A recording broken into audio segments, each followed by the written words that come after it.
Baik, Assalamualaikum warahmatullahi wabarakatuh. Perkenalkan, nama saya Fahmi Hafiz Manandi dari Universitas Muhammadiyah Kalimantan Timur, Prodi Psikologi dan Fakultas Psikologi. Nah, di sini saya akan menjelaskan apa sih itu ragam bahasa baku Indonesia. Namun sebelum memasuki materi, saya mohon maaf jika nanti ada suara saya akan terdengar cempreng atau tidak jelas, mungkin karena saya sedang flu. Jadi mohon maaf sekali lagi karena takutnya nanti ada kesalahan nanti ketika saya ngomong. Oke. Ragam bahasa Indonesia adalah variasi bahasa yang muncul atau terjadi karena adanya perbedaan latar belakang, situasi pembicaraan, penutur, dan media komunikasinya. Nah, apa sih faktor-faktor terbentuknya atau faktor-faktor munculnya ragam bahasa? Yang pertama, ada faktor geografis atau faktor dialek. Indonesia ini kan ada banyak daerahnya kan. Nah, bahasa dari tiap daerah itu berbeda-beda, atau bisa bilang dialek dari daerah-daerah itu berbeda. Kita bisa ambil contoh Jawa, orang Medan, orang Kalimantan, orang Sumatera. Itu berbeda-beda dialeknya atau logatnya, walaupun sama-sama memakai bahasa Indonesia. Selanjutnya ada faktor ragam terpelajar. Nah, di sini kita bisa melihat bahwa orang atau penutur yang mengenyam pendidikan formal biasanya memiliki atau menggunakan pelafalan sesuai kaedah. Kita bisa ambil contoh seperti kata-kata yang biasanya kita pakai apotek, padahal yang benar adalah apotik. Kata-kata seperti teknik, padahal yang benar adalah teknik. Nah, seperti itu. Selanjutnya adalah ragam gaya atau ragam sikap. Nah, ragam ini dipengaruhi oleh hubungan emosional seseorang kepada satu pembicara ke pembicara yang lain. Ya, kita bisa ambil contoh nih. Orang yang berpidato di depan khalayak umum, di depan banyak orang, akan berbeda bahasanya ketika dia sedang ngomong pada orang terdekatnya, seperti ayahnya, atau saudara-saudaranya, atau teman tongkrongan yang sudah santai dan akrab. Seperti itu. Nah, ragam bahasa Indonesia dibagi menjadi dua sesuai media komunikasinya. Yang pertama adalah ragam lisan, dan yang kedua adalah ragam tulis.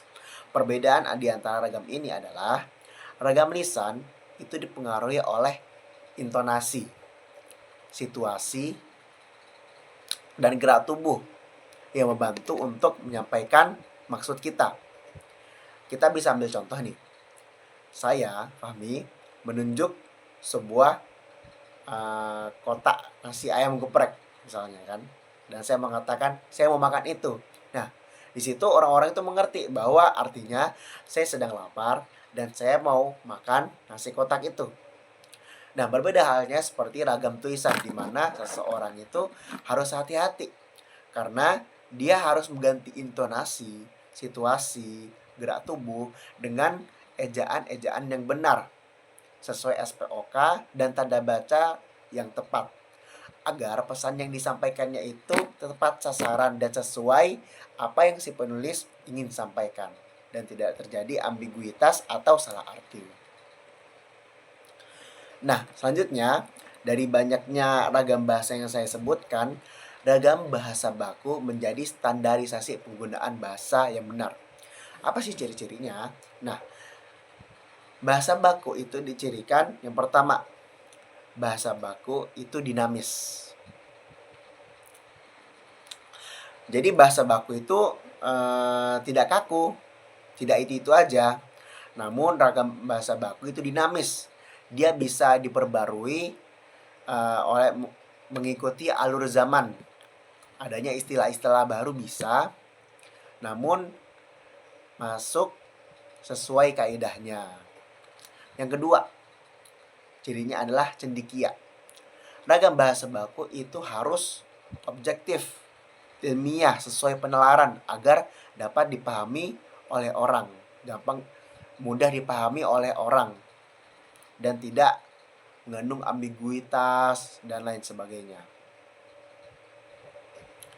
Nah, dikatakan oleh Dr. Mas Nur Musli, ragam bahasa baku itu berfungsi sebagai pemersatu bahasa, yang dimana Indonesia sendiri mempunyai dialek-dialeknya. Ragam bahasa baku lah yang menjadi acuan atau patokan dalam berbahasa yang benar.